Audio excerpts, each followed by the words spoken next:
Welcome back to a family business podcast, where today we're going to talk about one of the most popular topics right now, tariffs. Boo, I don't want to talk about that. And outside distractions for realtors.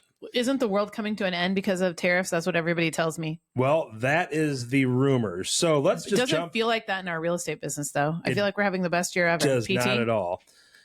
No, yeah, it's we talked about this at Market Monday today, April 7th. This might not come out on April 7th, but it's not going to come out on April 7th because we're recording it today. Well, we did have a conversation about other markets, especially a little bit closer to us, and how we are seem to be doing a lot better than a lot of other markets. Very true. So when it comes down to tariffs, which is a very popular topic right now in the media, if you read the newspapers, did I just say newspapers? If you read the articles online, Twitter, and you watch these news stations, that is the topic that everybody's talking about right now. Everybody keeps talking about having X. I don't even know that I know it. Is that Threads? Is that what X is? It's the old Twitter. Well, I was never on Twitter, so I guess Twitter's great. Okay. I would caution you, but yes, Twitter or X is great. Yeah, it's instant. Is it like this X? yeah, exactly. That's so exactly getting back to tariffs, so Brad hates it when it's his topic and we get off on little tangents. A lot of people have talked about tariffs, so I want to get your guys' take on: do you think that the tariffs will have any impact on the Quad City real estate market? Let's start there. Can you give just a little explanation on what tariffs are? Yeah, and we go from there. Just for those people who aren't as smart as PT and I. Yeah. So what a tariff is, and this is really easy, it's a tax. That's all that it is. So, all right. So what Donald Trump is currently saying is that we've been getting ripped off for years and years and years with our trade deals. So the other countries are charging us more tax than what we are charging them. So he has tried to correct this very quickly, whether you agree or you disagree with this, to make it more level or even to our advantage. And a lot of people would argue that because he's done this, that has made the stock market go absolutely crazy, which a lot of people are worried that might hurt the real estate market too. So what's your guys' take on that? Oh, goodness. Well, everyday things that, we might be using, so, if you're building a house, potentially, that might have a little bit of an effect on it. Now, if we're just talking about our sole real estate market, I'm going to say no, just for a couple of reasons. One, it's our prime time of the year. I don't think that people are going to be too thrown off that, especially here. Just depends on, I think it depends on what price range you're in. I think that's a little bit different. Depends on what happens with the interest rates. I think, because people's minds are completely just set on those things and the economy. So it'll be interesting. I think we're kind of very at the beginning of this. We'll see what kind of plays out over the next couple of weeks, and we'll go from there. But they did say, I heard something this morning. It was pretty funny. They called it Orange Monday, which is hilarious. Wait, because Donald Trump has orange hair? Yes, which it's hilarious. And then I thought I saw there was a fake news leak that they were pausing tariffs, and that's why the market did okay a little bit this morning. And so it's been a disaster. Disaster. People are just yes, I think the economy is always on everyone's mind first and foremost. But we just need to see how this plays out. So here's what I find to be extremely interesting about this tariffs is that, this is all going on. And I mean, we've been hearing about this since all this first started, pretty much since Donald Trump got elected, whether you love that or hate that. That's what he said he was going to do. Right. And that is true. I mean, you can't fault him for he's doing what he said he was going to do, whether you love him or hate him. But the thing that I find is interesting about this whole thing is the other thing for us. And yes, it affects us in the real estate world, because if it, people stop spending, money and buying things because of the tariffs on them, okay, then that kind of, slows up the housing market. But this also, when you trick it back to rates, right? The craziest thing is this is in full motion right now, right? With the whole tariff discussion and what's happening with it. And today, well, actually last Friday, rates ended right around 6%. So the lowest they've been all year. And this morning I was listening to a podcast, which I'm sure was recorded, probably last week sometime. And I think actually it was released last week. that they had someone who had actually a friend that just got a mortgage, and they were actually some lender they were working with, some program, they got it for 5.875. So if that's the concern that this is going to drive all that up, then how come we're seeing the rates? And I know you're going to get into the job report, and this is going to get super intense, and we might need a lender or financial advisor on this podcast, because I don't like to speak completely out of turn. I mean, I have a good enough grasp on it to understand what's going on, but I'm by no means an expert in this territory. I try my best to stay up to speed, to be a knowledgeable person, because it does affect us. But why are we seeing the rates lower? I mean, that's, Yeah. And the reason why that is that, as we've kind of touched on in a past podcast, because of course they always talk about the Fed rate, right? I mean, that's always kind of a big deal. But with the tariffs, a lot of people have sold stock, and now they're buying bonds, which are in the 10-year yield, which that is what controls the mortgage rates in general. So that's why you're seeing that with these tariffs are lower interest rates too for mortgages. Will that continue? We don't know. But that's one of the spinoffs here, is that potentially it could lower interest rates, which will then cause more sellers to sell their homes because there's lower interest rates, and then therefore maybe more transactions this year than we've had in a long time too. So you can look at it on either side, and the hope is, if you're looking at it from Donald Trump's point of view, is that we get everything equal here. We're bringing in more money in the United States, our rates go down, and the big thing is, temporarily, spending might slow down a little bit, which is also going to cool inflation, which, so even though you hear the word tariffs like bad word, it may or may not be. We don't know yet. I mean, again, so going back to, like, I'm not going to, by any shape of the imagination, call myself an expert on this, but I do not. I mean, it's just like if you were, whenever when you were a kid, right, in grade school and whatever, elementary, junior high, whatever, and you'd all have your lunches, right? And, you make trades, right, for what you had that you didn't like or someone else liked, right? I mean, correct me if I'm wrong, but I mean, I feel like if we're paying more than someone else is paying, it's kind of like, you trade someone like, 2 bags of Cheetos and a Mountain Dew for their apple. I mean, that to me doesn't seem like a good deal. No, and that's what the problem is, right? Right, and exactly. And from what my understanding is we've been taking advantage for too long. So it will be interesting to see what the next couple of weeks kind of pan out and how this continues to look as further negotiations happen. So I don't know if we can give a full perspective on it as we sit here. But there is one thing when, as we're talking about this that, comes up to mind. So if we're seeing interest rates drop a little bit. Well, the seller's biggest objection so far to this point for a long time has been that they've had this low interest rate. So I guess, when does it become to the point where sellers are comfortable potentially moving if an interest rate gets to a certain level? And is that going to help our inventory? Well, I think we're already there in the Quad Cities. I mean, again, obviously that's hyper local, and not everybody is experiencing that. Obviously, like where your buddy Mason lives in Florida, it's a whole different market there, PT. But that's because that's a vacation market, right? It's not a full-time resident market. The Quad Cities has always, and we've talked about this before, it's almost like we're in this little bubble, right? And so we've always been kind of protected from the East and the West Coast and the things that happen in those larger markets. But that being said, I think we're already seeing more inventory come on. We're also seeing more buyers come to the get an at bat. And I mean, we've had in our office, there have been 4 homes, all in the relative same price range that we've all listed here in last week. And every single one of them had, oh my God, we had, what do we have on one of ours? Like 28 showings and 14. And I think crazy. Sarah in our office had the same, and all of them had multiple offers. And those 3 situations, we'll just use those 3 as examples. One, the seller is retiring. So there we go. There's always a reason why. So they're retiring. They're moving to another area and building a home and retiring. The other one, it's a job transfer, took a different job. So he is transferring for his job. And then I'm not sure on Sarah's what it was, But those things are always still going to happen. But I do think seeing those rates be a little bit lower and not up there in those 7 and 8s, which we were seeing and they were creeping up, I think that's bringing more buyers to the table, because I think they just realize that it's not going to change, right? Like, it is what it is. We're not ever going back unless you have, a major disaster or unemployment is at an all-time record low.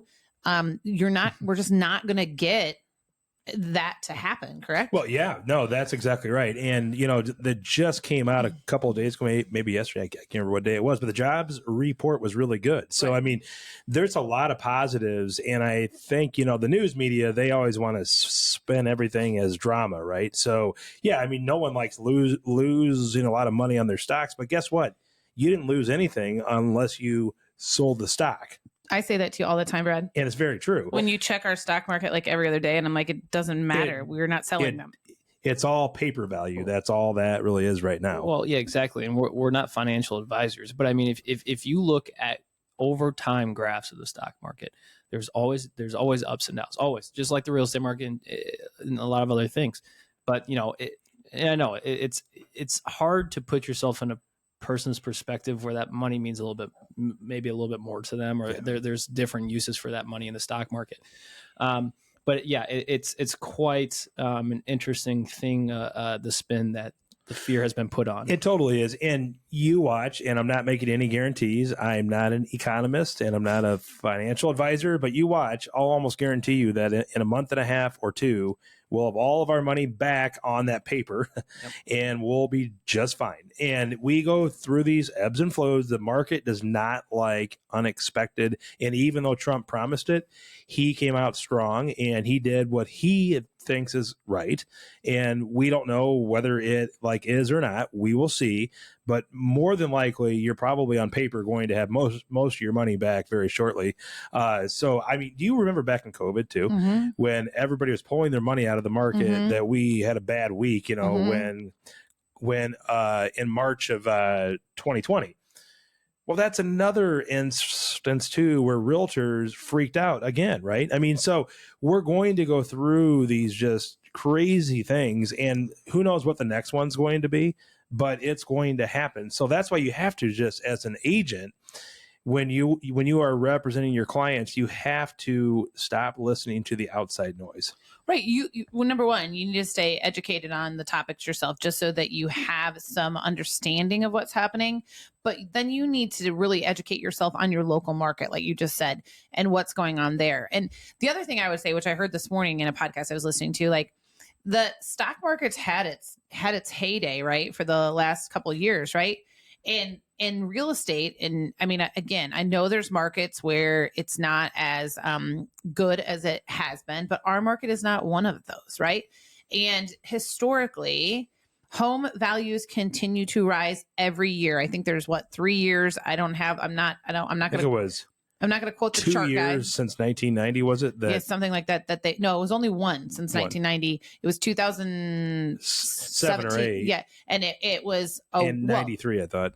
Yeah, something like that. But they went down by 1%. But overall, the home prices have continued to increase every single year, which means if you invest in a home, then you're more than likely going to get a return on your investment. Not to mention you have a home and you're not paying somebody else's mortgage.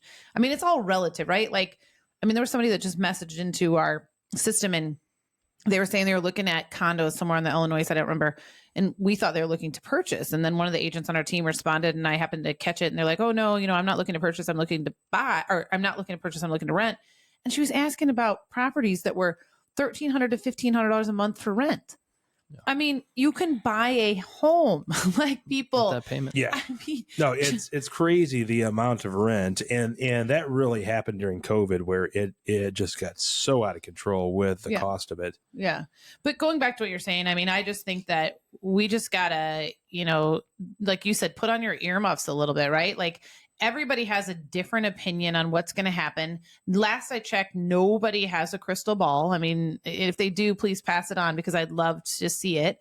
And you just got to do what's right for your family, your, situation, and not pay attention to all. I mean, you should not take like crazy risks if all the things are pointing that, okay, this is a crazy risk and alarms are going off everywhere. Well, don't take that risk, right?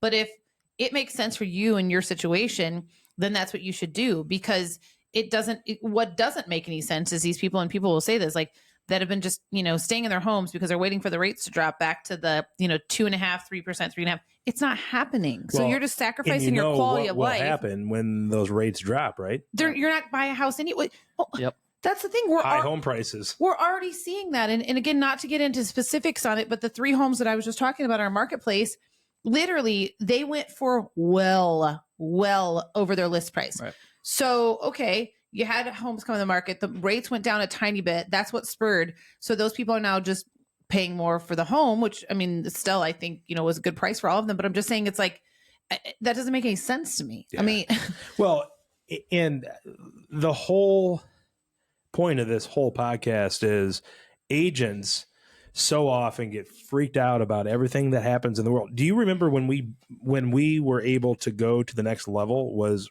right basically during the financial meltdown? Yes. The year after was when we jumped way up. And I credit part of that to is so many agents completely freaked out that, the world's coming to an end. No one's buying anything, blah, blah, blah. What you tell yourself is reality, right? Well, and that's why they say too, like the down years are the years when the best agents 100%. Have even better years. And it almost because of the fact that they just keep doing, let's just say the tariffs are the worst thing in the world. Let's say that interest rates go up. And everybody's got to move or everybody's got to downsize. Yeah, guess who they're calling? Yeah, right. Exactly. I mean, at the end of the day, all you can control is your situation and how you do business and how you take care of your clients. And that's what you need to just keep doing. And that's where you're going to see success, not by worrying about what everybody's opinion is on what they think is going to happen. Yeah. PT's got some notes over here. I can't wait. Let's go. Well, and I think there's a fine line between listening to the media, but also educating yourself. Yes. I guess the question is, how can we properly educate ourselves? And what are the best avenues to do so? Because, it is important to, have an idea, because people are going to ask you when you're out and about and how this is going to affect their potential home purchase process or selling process. And so how can we properly get the proper education or news?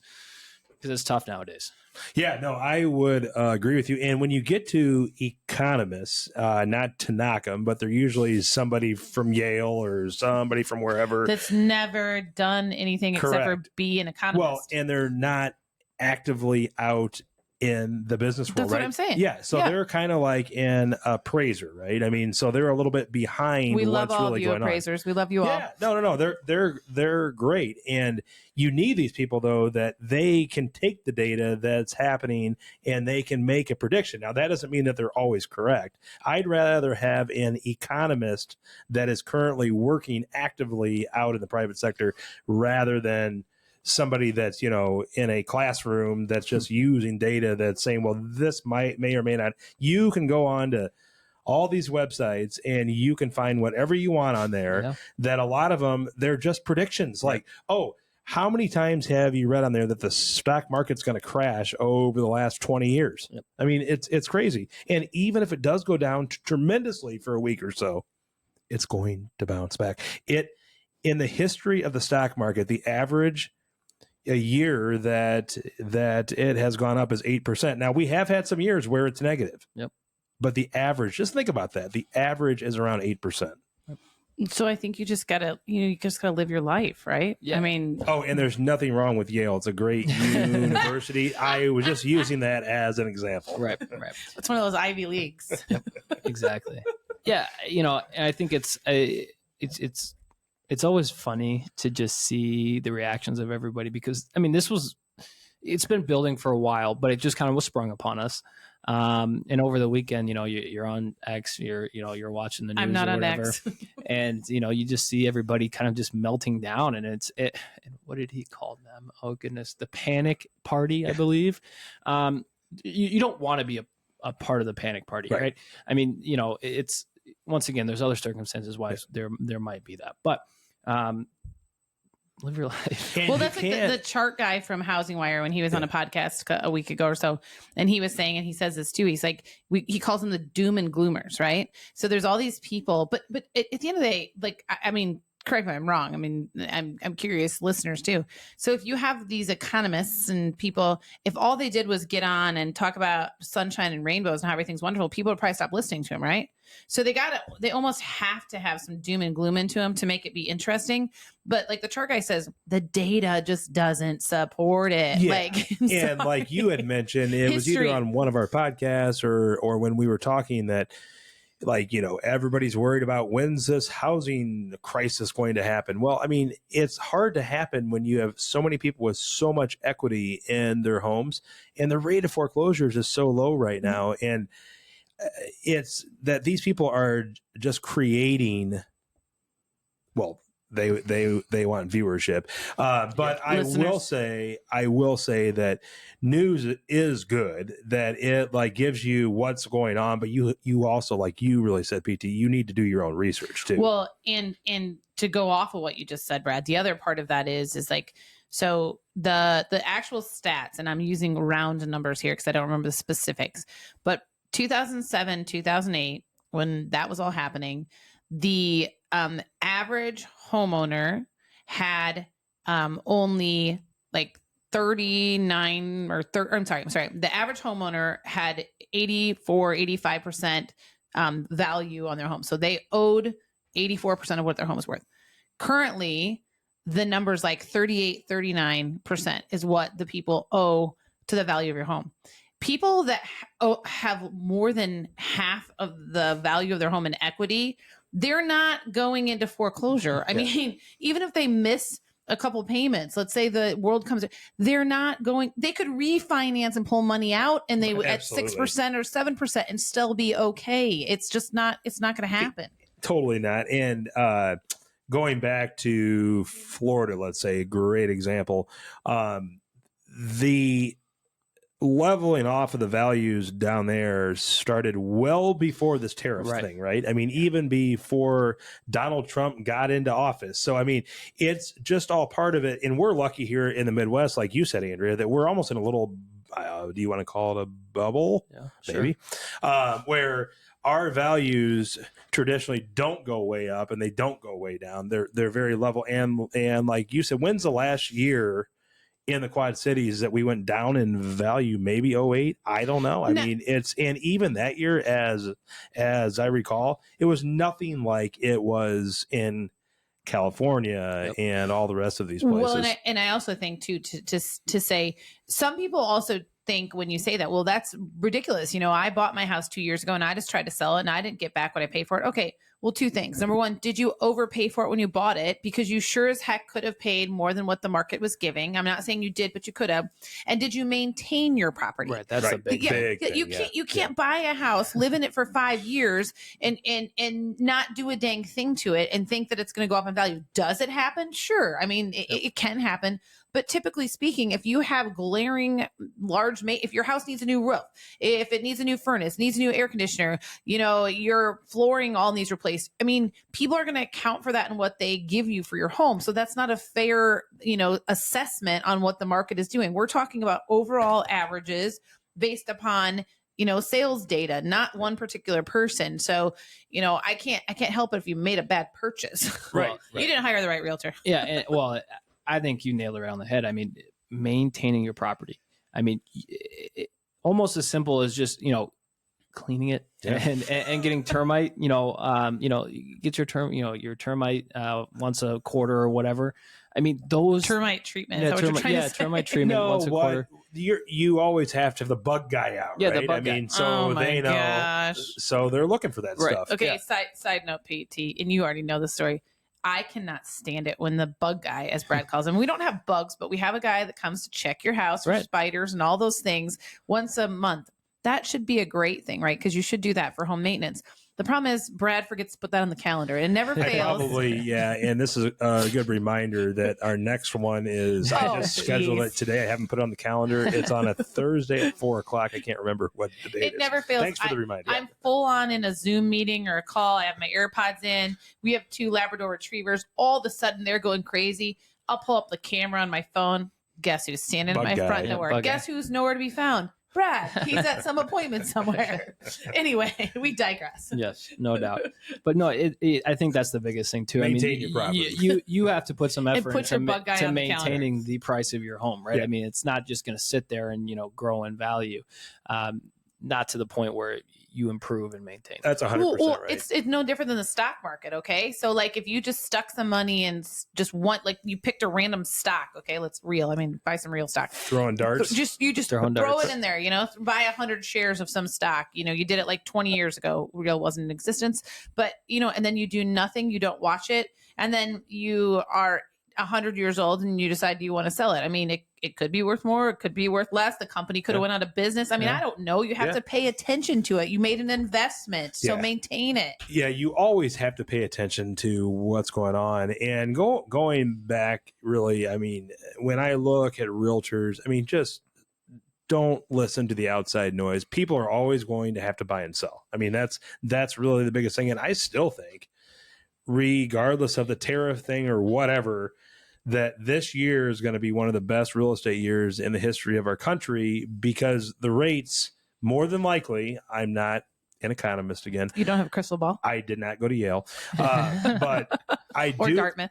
Or Dartmouth. I do think that rates will continue to drop. And I really think a lot of these people that were on the fence, especially sellers, are going to put their house on the market, and we're going to have more inventory, and we're going to have more buyers, and we're going to have a heck of a 2025. And when we say drop, let's just clarify that we're not saying they're going to 2-3%. I'm no, saying that they're darn going to be around that 6%, which let's revisit this on one of those. Yeah. Cause PT is looking to buy a house. Right. One of the first podcasts we did, we talked about this. When I bought my first property, when I was 30 years old, my first one on my own, my interest rate was around 6%, and I thought that was fantastic. And when you bought your first one, it was 5 something? No, it was 6 1/4? 7, Oh, okay. maybe upper Maybe sixes. you refied it for like 5 1/4, and we thought that was maybe. great.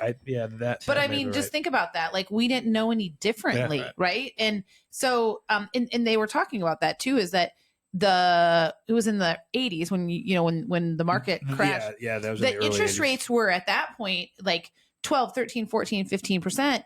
That 18. Well, but 18's when it finally kind of crashed, but that wasn't because of that, because of the interest rates. That nobody had a problem buying homes at those rates. It was everything else that happened that caused that to crash. But that's where they were, and that was perfectly normal, Yeah, right? well, and that was a major catastrophe. Once again, that was the savings and loans crisis, right? So, I mean, tariffs are not the same thing as a savings and loans crisis where you have crashing banks, right? I mean, that's not what's going on here. I just want to say anything can happen. I just don't think it's going to happen. And if it does happen, Then we'll roll with it. right? And it's our job as realtors to take our clients hire us to take the emotion out of it and just be the people that can be their trusted advisor and guide them to make the best decisions possible for them in their situation at that time, regardless of what all the noise is outside of their specific situation, right? Our job is to find solutions no matter what the situation. And that shouldn't change because something else is going on. So, And that's why we're there, right? Right, I mean, exactly. we are the calm in the storm. That's what our job is, right? And whether that's a real estate transaction or whether that's outside influences like tariffs or whatever rates, our job is to keep the clients calm and educated that it's going to be okay. Well, in 100%, and to help people, right? Right. Yep. I mean, that's what they call us for, is because they need help in buying or selling, regardless of what's happening with the tariffs, the interest rates, all of the above. They need our help, and our job is to help them. Absolutely. That's a wrap. Done. bang, bang.